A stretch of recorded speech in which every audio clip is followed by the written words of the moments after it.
నెల్లూరు నగరం స్థానిక నవాబుపేటలో ఉన్న ముద్దలూరి వీరరాఘవయ్య నాయి బ్రాహ్మణ కళ్యాణ మండపం నందు నెల్లూరు జిల్లా నాయి బ్రాహ్మణ ఎంప్లాయీస్ సొసైటీ నెల్లూరు వారి ఆధ్వర్యంలో మాన్యశ్రీ కర్పూరి ఠాకూర్ అభినందన సభ ఘనంగా నిర్వహించారు.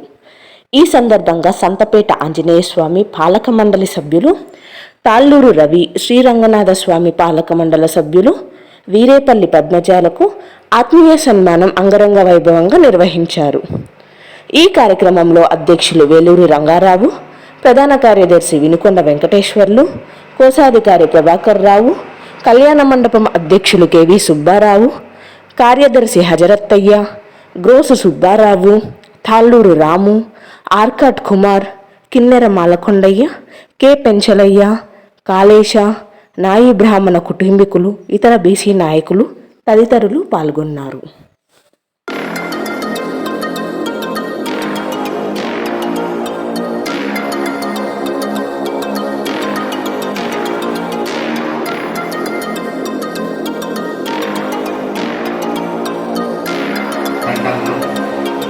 వారి సత్కరించవలసిందిగా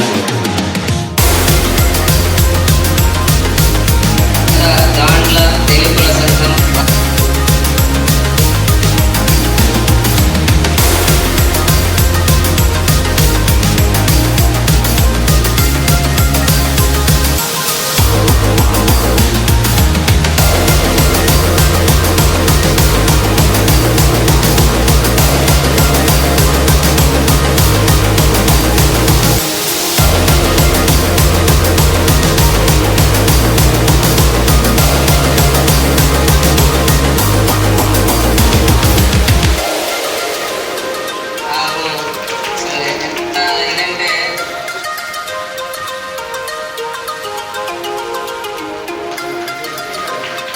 బ్రాహ్మణ సంఘం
మనకు జగన్మోహన్ రెడ్డి గారు ముఖ్యమంత్రిగా జీవో ఒకటి నాయి బ్రాహ్మణులు కూడా గుళ్ళు ప్రతి గుడిలో కూడా ఒక సభ్యుడిగా ఖచ్చితంగా చేర్చాలని చెప్పిన వేట నేను అనిల్ కుమార్ గారిని అడగడం జరిగింది.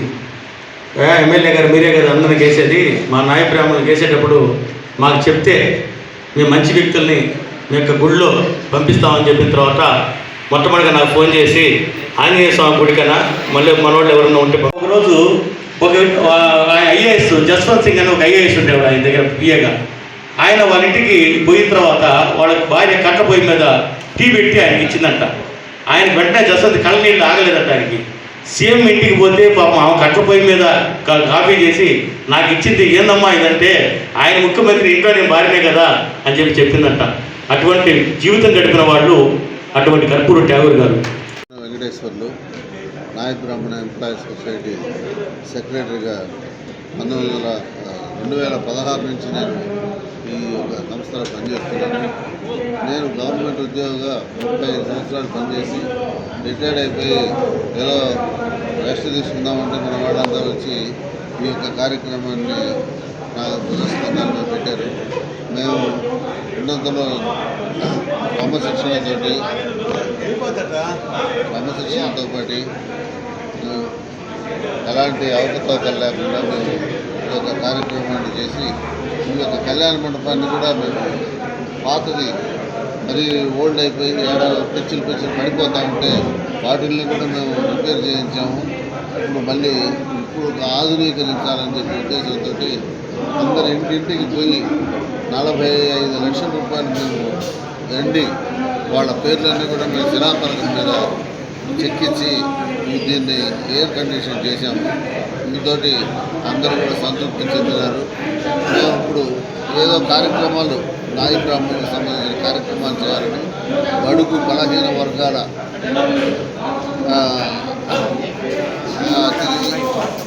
మరియు బడుగు బలహీన వర్గాల పెళ్లిది డాక్టర్ బాబాసాహెబ్ అంబేద్కర్ ఆలోచనల విధానంలో నడుచుకొని సోషలిస్టు భావాలతో ఉన్న కర్పూరి ఠాగూర్ బీహార్ మాజీ ముఖ్యమంత్రి మరణించిన తర్వాత 35 సంవత్సరాల తర్వాత అతనికి మన భారతీయ జనతా పార్టీ వాళ్ళు నరేంద్ర మోడీ గారు ఆయనకు భారతరత్న అవార్డు ప్రకటించడం అనేది చాలా హర్షణీయము. ఇది ప్రతి ఒక్క కుటుంబానికి నాయి బ్రాహ్మణులకు అందరికీ కూడా ఇది ఒక గర్వకారణం. దీన్ని ప్రతి ఇంట్లో మా వాడికి వచ్చింది అన్న భావనతో అందరూ ఎంతో సంతోషంగా ఉన్నారు. దీనికి అభినందన సభ ఏర్పాటు చేసుకున్నాం. ఈ అభినందన సభలో అన్ని వర్గాల వారిని వెనుకబడిన తరగతుల వారిని అందరినీ పిలిచాము. వాళ్ళందరూ కూడా వచ్చారు. చాలా సంతోషం. కానీ ఈ నాయి బ్రాహ్మణులు అనేవాళ్ళు బాగా వెనకబడి ఉన్నారు. ఇప్పటికి కూడా ఏదో పైకి అట్లా ఉన్న తెల్ల చొక్కా వేసుకున్నా కూడా లోపల అనేది అంతా లొత్తేను ఏమి లేదు. కానీ వీళ్ళందరూ ఎదిగి పైకి రావాలంటే మంచి విద్యావంతులు కావాలి, మంచి పోస్టులు కావాలి, రాజకీయంగా వీళ్ళకి స్థానం కలగాలి.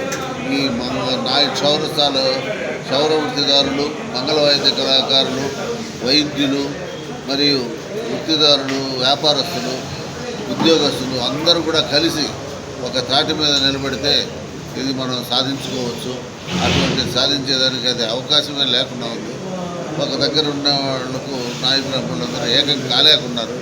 కాబట్టి అందరూ ఏకమై దీన్ని నడిపించి మనం ఒక ఉద్యమంలాగా తీసుకొస్తే మనకు రాజకీయంగా ఎమ్మెల్యే సీట్లు, ఎమ్మెల్సీ సీట్లు, ఇప్పుడు ఒకవేళ మనకు ఎమ్మెల్యే సీట్ ఇచ్చినా కూడా మన వాళ్ళు గెలవలేరు, అంత డబ్బులు పెట్టుకోలేరు, ఏం చేయలేరు వాళ్ళకి. ఎందుకంటే అధికారం లేదు, పదవి లేదు, ప్లస్ ధనము లేదు.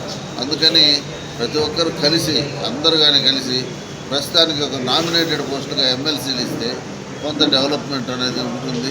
ఇది నా యొక్క పర్సనల్ అభిప్రాయం. కాబట్టి ఈ కమ్యూనిటీలందరూ కూడా కలిసి పోరాడాలని నేను కోరుకుంటూ సెలవు తీసుకుంటాను. ఎంత జనాన్ని చైతన్యవంతులు చేస్తుంటే అటువంటి గొప్ప ముఖ్యమంత్రి పదవిని ఆయన పొందారో మనందరం కూడా దాన్ని చాలా స్ఫూర్తిగా తీసుకోవాలి. ఎందుకంటే